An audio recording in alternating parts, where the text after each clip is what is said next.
Club as a chef. Ayan, so nakaisip tayo ngayon kung anong masarap lutuin. Since tayo ay nagki-crave sa ginataan, so may nakita akong chicken. Ayan. So try natin ang chicken with pineapple tidbits and etc. Chicken a la chamba ni Pinpos. Ayan. So ngayon po ay kinihon na natin ang ating mga ingredients. Ang gusto ko nga pala sa chicken ay yung may talong na kasama. Ano po? So hihiwain muna natin. Unang-una yung eggplant, yung talong. Since ako lang naman nakakain ay goods na yan. Wala yung mga kasama ko kasi mga nagsiuwian sila. Yan. So sunod nating hiniwa ang onion, ang red onion. Ay, napakasarap talagang pampalasa ng onion, Okay, ayan. So, hiwa-hiwa. Nga pala, ako ay chef dati. Pero nakalimutan ko na. Matagal na panahon na yun eh. Galing din naman pang maghiwa eh.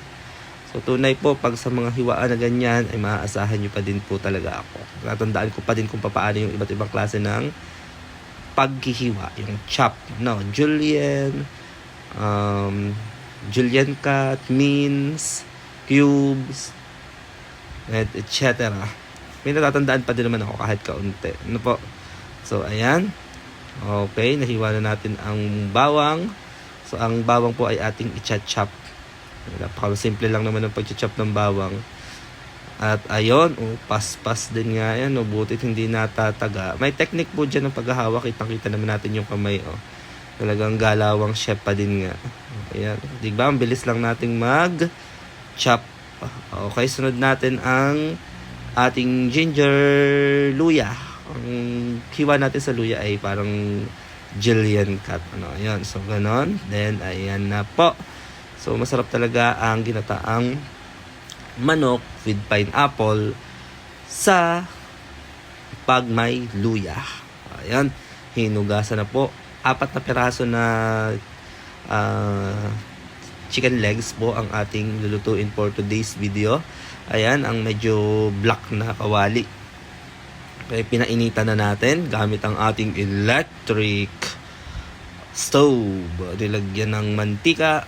Ang gagawin po muna natin dyan ay piprituhin muna natin yung manok para maganda.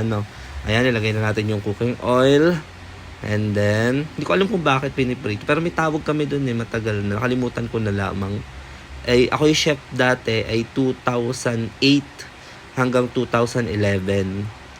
2011 yun, nakalimutan ko na hanggang ngayon, hindi ko na na-practice. Pag ang bagay pala na nakasanayan mo dati ay hindi mo na napapractice, talagang nalilimutan mo. Pero somehow naman, kahit pa paano, ay may konti pa rin nare-retain. Okay? Ayan, atin na pong piniprito. Both sides po, yung medyo golden brown po natin, para goods. Ayan, prito-prito lang natin ang ating 4 na drumstick chicken. Ang chicken isa din sa parang common na niluluto natin.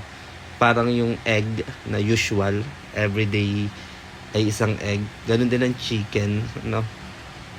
Kumbaga, ayan, binaliktad na po natin yung ating chicken. Yung mantika ay nagtatalsikan. Okay. So, mamaya po ay luto na po yan. Atin munang, ayun, luto na nga po. Then, lagay natin ang ating chopped garlic, ang ating ginger, luya. Okay, halu-haluin natin. Add natin ang ating onion. Then, mix. Saute lang natin hanggang sa mag-transparent na yung ating onion. May tawag doon hindi naman actually transparent ata yun. Nakalimutan ko na din. Ayan. Ginigisa na natin ang 3 sahog natin. Pwede din yan lagyan ng kamatis. Hindi lang ako nakabili ng kamatis, pero masarap din yung kamatis pampaasim dun sa niluluto natin. Okay, ayan, hiwa ula.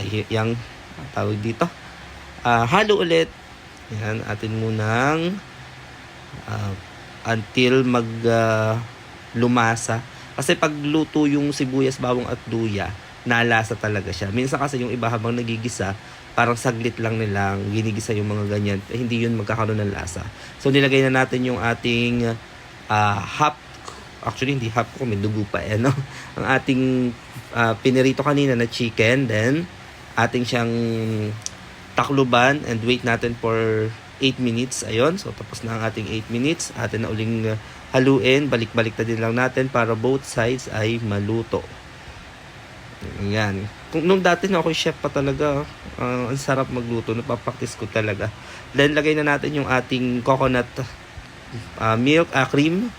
Ayan. Okay, nilagay na po ang ating gata para manuot yung lasa niya dun sa loob ng ating chicken legs. Ayan. Then pinakuluan po natin yan. Nilagay natin yung cubes, pampalasa. Nilagay din natin yung ating pepper. And naglagay din po tayo dyan ng salt. Kaunting salt lang. To taste lang naman ang salt and pepper. Tapos nilagay natin yung ating talong, eggplant. And masarap kasi yung talong. Isa din yan sa goods na kuhan. Ako lagi, minsan tortang talong, tapos fried eggplant. Mas masarap sa tortang talong yung inihaw. Ayan. Then, sinimmer lang natin siya. Yan yung medyo malapot na yung sabaw natin dyan. Yan po ay may lasa na din. Pero from time to time, tinitikman natin. Kasi pag naiigay yung kanyang sauce, yung sabaw niya ay umaalat. Ayan, like that one. Tingnan nyo, naiga na yung ating gata. Okay, malapit na yung maluto. And ayan na po ang ating let's eat na. Sarap yan with rice. At kakain na po si Pinpos. Ayan na ang kanyang finished recipe. Sobrang sarap niya, grabe.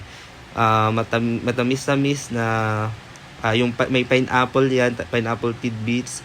Manamis-namis, talagang goods yung lasa niya. Ayan po. Talagang mapapadami talaga tayo ng kain dyan. Sobrang sarap. Ikaw ay mapapabulos.